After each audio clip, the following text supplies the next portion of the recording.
In this tutorial series, we're going to focus on the 7 deadly sins. And today we're going to focus on pride. You know, pride is probably the one sin that is most offensive to God. Why do I say that? Well, because think about it. When we're prideful, we're keeping God at an arm's length away. In other words, we're saying, I don't need you. I can do it myself. I have all the capability and I can do it and make decisions on my own. I don't need help.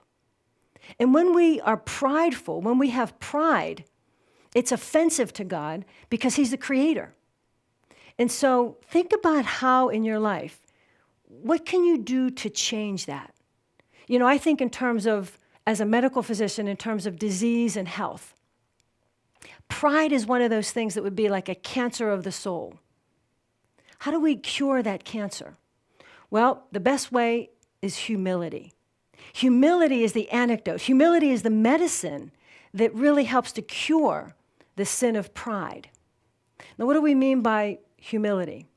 Well, to be humble, to have humility, is simply to know that God is in control of everything. In other words, I'm nothing without God. But with God, I can be powerful and strong and effective, and I can, see and act out and do His will, what He has in mind for me as His child. So think about humility, not in terms of, oh, woe is me, and I'm just a poor. That's not what humility is. It's really knowing the truth that God is in control, and without Him, we're nothing. And so just to recap, this first deadly sin, pride.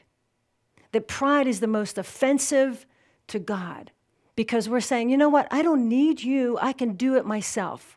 I have the pride, that's the gesture, that you have the ability on your own. I'm going to just give you one last short example.